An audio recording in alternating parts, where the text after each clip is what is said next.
Muita paz, meus queridos irmãos, como estão? Assalamu alaikum, como estão? Wa alaikum salam wa rahmatullahi wa barakatuh. Graças a Deus, eu estou bem.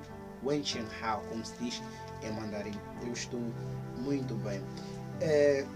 Venho aqui com a questão de onde vem Deus. Porque cientificamente, se ele vem de algum lugar, é porque parte de algum lugar. Alguém dirá, da eternidade. Cientificamente, se diz que nada existe do nada.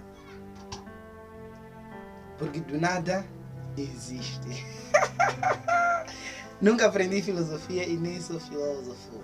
Nem estudei. Então, sou leigo nisso. Mas vamos a isso. Eu, pela sabedoria de Deus, explicarei. Gênesis 1, que no hebraico é Bereshit. Gênesis 1. A criação do universo e da raça humana. No começo, Deus criou os céus e a terra. Só aqui. Vamos inundar neste mar profundo, no oceano ilimitado do conhecimento, da sabedoria e da ciência de Deus. É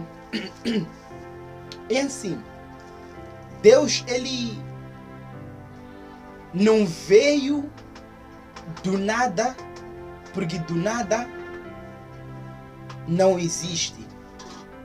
Mas temos que saber que na linguagem humana, nós como homens temos a nossa forma de explicar como Deus sempre existiu. Porque Deus não existiu do nada. Deus, ele é. Aí você mesmo se encontrar com ateu, com agnóstico, tantas essas gamas de pensamento que lutam para poder negar a essência divina do nosso Senhor maravilhoso Adon, que é Senhor, Deus. Então, por quê? Deus, ele sempre existiu. Vem de uma palavra grega, ex nihilo. Ex nihilo. Do nada Deus existiu, mas numa explicação humana, porque Deus não existiu de nada. Deus, ele é. Porque cientificamente, como dizem os gregos antigos, ex nihilo nihilo fit. Ex nihilo nihilo fit. Ex nihilo nihilo fit. Do nada existe. Quebra a cabeça. Não, como estamos aqui para depois julgar teólogos, tal, mais ou menos assim, tal. Meu irmão, precisamos se aprofundar nos estudos, precisamos nos aprofundar no conhecimento. Não porque os patriarcas nossos que vieram não tiveram oportunidade de poderem estudar, ter uma boa dicção, uma boa homilética, uma boa oratória, exegese, exegese. Então, gama de coisas porque que nós podemos estar limitados a poder aprender. Ou de dizer, não, eu vou aprender somente com a Bíblia, me basta. Não te julgo também. Não julgue os outros. Porque aquele que come de tudo não zomba daquele que come do pouco. Aquele que come do pouco não julga aquele que come de tudo. Então, é o que o apóstolo Paulo disse. Primeiro ponto, eu vou poder te extrair algum conhecimento só para poder entender. Eu não sou teólogo. Então, mais ou menos assim, a Bíblia no Velho Testamento não fala acerca do farisaísmo, não fala acerca dos saduceus, não fala acerca dos publicanos. Então, crendo eu que existe uma linhagem histórica, de um estudo histórico para poder estudar e entender de onde isto partiu, como veio. Primeiro ponto, as pessoas que acabam tempo julgando os teólogos, eu estou vendo que eles estão sendo injustos, não é para não ser pesado, porque na verdade eu tenho palavras muito duras, não porque questão tipo de ética, não tem nada a ver. E não, eu vejo isso como pessoas hipócritas, porque primeiro ponto, nós temos que entender que a Bíblia, escrita em português ou traduzida em português, como ela chegou aqui?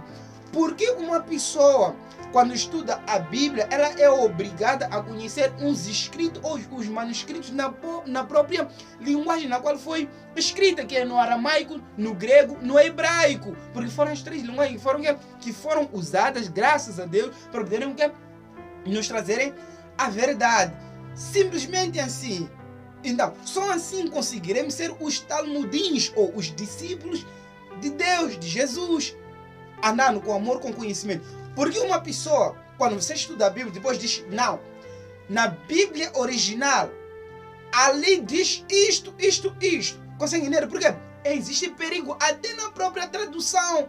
Porque existem traduções, consegue entender, que você lendo, por mim, eu prefiro Ferreira de Almeida, que foi um jovem que nasceu em 1663, que traduziu a Bíblia do que para o português, né? Então, porque ela é mais fiel à própria Sagrada Escritura, que é na própria linguagem. Então, quando você olha acerca do pecado, você só vai ver lá a imoralidade sexual. Então, aquilo já não está o quê?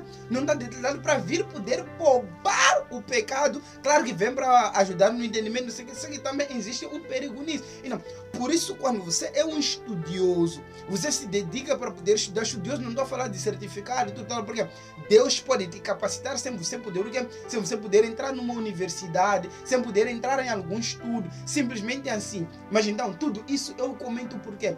Porque nós não podemos somente estudar a Bíblia querendo que qualquer coisa que vá aparecer, nós vamos estar capacitados para responder. A Bíblia diz assim: o princípio da sabedoria é o temor do Senhor. Mas você esqueceu-se de um mandamento também que nos ensina: busque o conhecimento e o entendimento até o achar. Como buscarás? Paulo lia livro, Paulo estudava. Então, qual é o grande conflito que nós temos na fala do entendimento bíblico de alguns versículos, quando Paulo diz, eu considero, porque eu era o mais conhecedor da verdade, lá onde eu estava, eu era quase quem estava na linha de frente na turma. Então, mas ali, Paulo depois diz uma coisa: eu considero tudo isso histérico.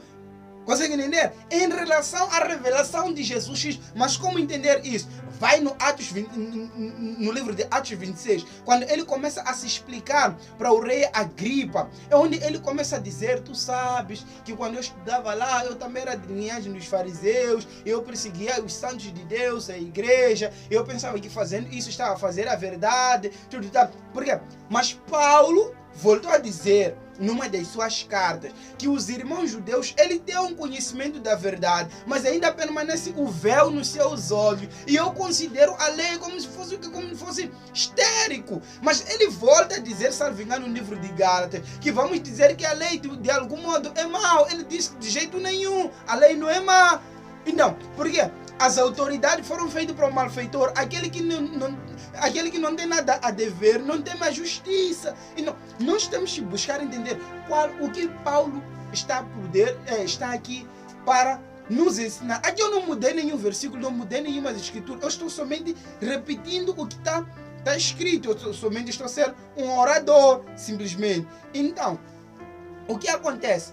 Paulo é o mesmo, alguns que dizem não pode se estudar do tal, a Bíblia chega, basta você estar em oração. Você tem que acreditar uma coisa: o que prevalece na oração não é uma hora de tempo que você fica, o que prevalece na oração é a tua fé, simplesmente assim. Consegue entender? E tem que saber que Deus dá de acordo conforme quer a cada um. Claro que aquele que busca lhe será dado, aquele que bate, abrir-se-lhe tudo tá. Mas tem que acreditar o quê? Se tu orar pedindo o dom de profecia, Deus pode não te dar o conhecimento, porque Ele sabe o que é melhor para si. Claro que Salomão orou pedindo sabedoria e foi dada a própria sabedoria. Mais ou menos assim. Mas implica também você poder ter um conhecimento profundo, estudando as escrituras sagradas, buscando a Deus. Quem vai abrir a tua mente é Ele. Então, mais ou menos assim. Então, o que acontece? Porque eu chego nessa gama, é porque aqui, como estamos a falar de Deus, né, que estou a usar o livro de Gênesis 1, versículo 1, para saber de onde Deus estava antes da criação do mundo. Porque ali a Bíblia diz, no começo Deus criou. Se é no começo, aquele começo não era o começo da existência de Deus. Era o começo da criação de Deus. Simples assim. Porque Deus, ele sempre existiu. Por isso no grego, repito novamente, recapitulando a coisa que aqui mencionei, citei, falei. Então, eu disse assim, na palavra grega se explica muito mais como ex nihilo. Então, do nada Deus existiu. Só para poder explicar que... Porque a ciência diz que do nada nada existe. Ex nihilo fit. Então, mais ou menos assim, do nada nada existe. Então, quando no grego se diz que ex nihilo, tipo do nada, é no sentido tipo... ele sempre existiu. Nós não sabemos de onde as coisas partiram, como começaram. Nós só sabemos que Deus, ele sempre existiu. E eu tenho uma coisa que eu gosto quando, às vezes, converso com algumas pessoas. Tem aqueles versículos, às vezes, que para alguns tal, torna-se um pouco difícil poder compreender. Ou para mim, né? Às vezes torna-se assim difícil, precisa de um tempo você estudando para você poder entender. Então, a coisa que quando eu quero responder, vamos supor assim, suponhamos, no livro de Eclesiastes 10, salvo engano, 11, ele diz uma coisa: ninguém pode endireitar aquilo que Deus o tornou torto. Consegue entender? Então, esse versículo parece assim difícil, tal, tipo, não, aquela ali não pode se converter porque Deus o tornou torto. Disso nós não sabemos. Então você vai para a pessoa, você prega, a pessoa não se converte porque é torto. Não, na caminhada pode haver o que? A pessoa a se converter. Não, a única coisa que eu gosto muito de dizer é essa: eu não faço esforço para acreditar no que as escrituras sagradas dizem. Elas estão 100% certas. Quem deve estar errado sou eu. Simplesmente assim. E não, Deus, ele sempre existiu. Ele é omnipotente, significa conhece todo, sabe de tudo, né? É omnisciente porque ele conhece toda a mente e é imutável, como se diz na nossa linguagem aqui em Moçambique, numa palavra, numa linguagem Shona, se diz Jeová Angashanduki. Ele nunca muda. Então, graças a Deus, Deus sempre existiu, Deus sempre esteve, ele não foi criado, ele é na sua essência. Em três, aqui o termo triuno. Então, como trindade, muitos dizem vem da católica, então eu vou dizer triuno. Então, eles são triunitários, então, mas não brigam em sua essência. Não é somente por causa do livro de Gênesis, onde diz, façamos o homem não ser mais segundo a nossa semelhança. Então, porque quando Deus criava, os anjos não conversavam com Deus, Deus não conversava com os anjos. Consegue entender? Ele somente mandava e acontecia. Como respondeu a Jó: Jó, como tu falas como homem, sem conhecimento qualquer? Onde tu estavas quando eu criava os céus da terra, os seres celestiais me adoravam? Ele não perguntava aos anjos, ele somente dizia. Eu creio que os seres angelicais, eles somente olhavam. O Senhor só diz, haja, haja, e isso acontece. Como é o nosso Senhor e poderoso, graças ao eterno e Salvador. Mais ou menos assim. Então, ele na sua essência, Pai, Filho e o Espírito Santo. Quando se fala, eu não gosto muito da terminologia Deus Pai, Deus Filho, Deus Espírito Santo, porque eu torno três deuses. Então, Deus, o Pai, Filho e o Espírito Santo. Biblicamente falando, assim como nas cartas do apóstolo Paulo, ele sempre relatou e falou. Mas estamos a falar da criação de Deus. É isso, Deus nunca foi criado, ele é na sua essência. Então, eles são três em um só. Três em um só. Então, por isso vem o termo daquele sabão em pó, chamado 3 em 1. Tá? Pai, Filho e o Espírito Santo. Dele, onde buscaram, não sei, só que eu vi 3 em 1 ali. Graças a Deus. Então, meus irmãos, isso é René e Martov e Mahanaim. É muito bom. E agradável. Então,